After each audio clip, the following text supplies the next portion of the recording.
Budget 2026 ऐसे time पर आ रहा है जब ग्लोबल इकोनॉमी अनसर्टेनिटी से गुजर रही है। इस बजट के पास सिर्फ नंबर्स नहीं बल्कि इंडिया की long term economic direction set करने का मौका है। आज ग्लोबल इकोनॉमी का सीन बिल्कुल बदल चुका है। Tariff Wars, sanctions, Russia Ukraine war और जियोपॉलिटिक्स की वजह से ग्लोबल ट्रेड और सप्लाई चेन्स डिस्टर्ब हो चुकी हैं। इस एनवायरनमेंट में इंडिया के लिए चैलेंजेस भी हैं और साथ ही बिग अपॉर्चुनिटीज भी। सवाल ये है कि इंडिया इस डिस्ट्रप्शन को अपने फेवर में कैसे टर्न करेगा। जवाब है शिपिंग और पोर्ट्स। ये सेक्टर सिर्फ इंफ्रास्ट्रक्चर नहीं बल्कि आज के टाइम में इकोनॉमिक पावर का स्ट्रॉन्ग बेस बन चुका है। अब जानते हैं कि क्यों शिपिंग और पोर्ट्स इतने इंपॉर्टेंट है। इंडिया का 95% ट्रेड वॉल्यूम और लगभग 70% ट्रेड वैल्यू समंदर के रास्ते होता है। मतलब अगर पोर्ट्स और शिपिंग स्ट्रॉन्ग नहीं हुए तो एक्सपोर्ट्स, इंपोर्ट्स और मैन्युफैक्चरिंग सब महंगा और स्लो हो जाएगा। अच्छी बात यह है कि पिछले कुछ सालों में इंडिया ने काफी प्रोग्रेस किया है। पोर्ट हैंडलिंग कैपेसिटी अब 2600 मिलियन टन पर ईयर से ज्यादा हो चुकी है। डिजिटल सिस्टम्स और प्राइवेट पार्टिसिपेशन की वजह से शिप्स का टर्न अराउंड टाइम काफी कम हुआ है। इस जर्नी का एक बिग माइलस्टोन है Vizhinjam international sea port in Kerala. ये इंडिया का पहला deep water all weather transship port है। यहाँ बड़े से बड़े कंटेनर शिप्स आ सकते हैं जो पहले कोलंबो, सिंगापुर या दुबई जाते थे। अब विजनजाम फुल्ली ऑपरेशनल हो जाएगा तो इंडिया का कार्गो इंडिया में ही हैंडल होगा।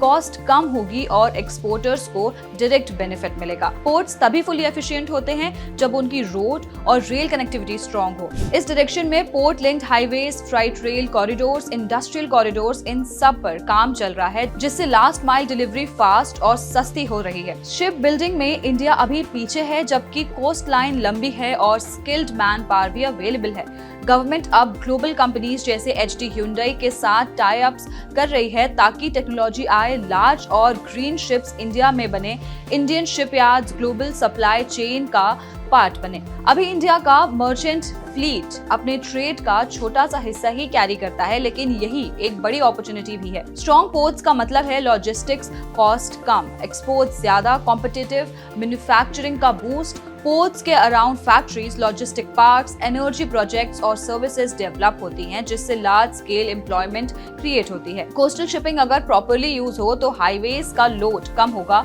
फ्यूल बचेगा और सप्लाई चेन ज्यादा रिलायबल बनेगी।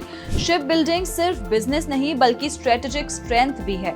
इससे हाई स्किल्ड जॉब्स मिलती हैं, टेक्नोलॉजी डेवलप होती है और फॉरेन शिप्स पर डिपेंडेंस कम होता है। आपको बता दें गवर्नमेंट का पुश अब क्लियर है। गवर्नमेंट ने मैरीटाइम इंडिया विजन 2030 और अमृतकाल विजन 2047 के थ्रू क्लियर रोड मैप दिया है। सागरमाला प्रोग्राम का next phase port led industrialization और कनेक्टिविटी पर फोकस कर रहा है। शिप बिल्डिंग के लिए ₹69,725 करोड़ का पैकेज अनाउंस हुआ है। टारगेट है 2030 तक टॉप 10 शिप बिल्डिंग नेशन, 2047 तक टॉप 5, ग्लोबल मार्केट का 5% शेयर। साथ ही भारत कंटेनर लाइन डेवलप की जा रही है ताकि ओवरसीज ट्रेड ज्यादा सिक्योर हो। अब बात करते हैं बजट 26-27 से क्या एक्सपेक्टेशंस हैं। बजट 2026 को पोर्ट्स और शिप बिल्डिंग के लिए सस्ता long term finance, port based manufacturing clusters को स्ट्रॉन्ग इंसेंटिव्स, कस्टम्स और लॉजिस्टिक प्रोसेसेस को और सिंपल बनाना जैसे स्टेप्स लाने चाहिए। ग्लोबल इकोनॉमी जब डिवाइड हो रही है तब इंडिया का ग्रोथ और रेजिलियंस का रास्ता समुद्र के थ्रू जा सकता है। स्ट्रॉन्ग शिपमेंट और पोर्ट्स के साथ इंडिया सिर्फ ट्रेड ही नहीं करेगा, ग्लोबल सप्लाई चेन्स का लीडर भी बन सकता है। ऐसे और जानकारी के लिए पैसा लाइव को सब्सक्राइब करें और हमें अपनी राय कमेंट बॉक्स में जरूर बताएं।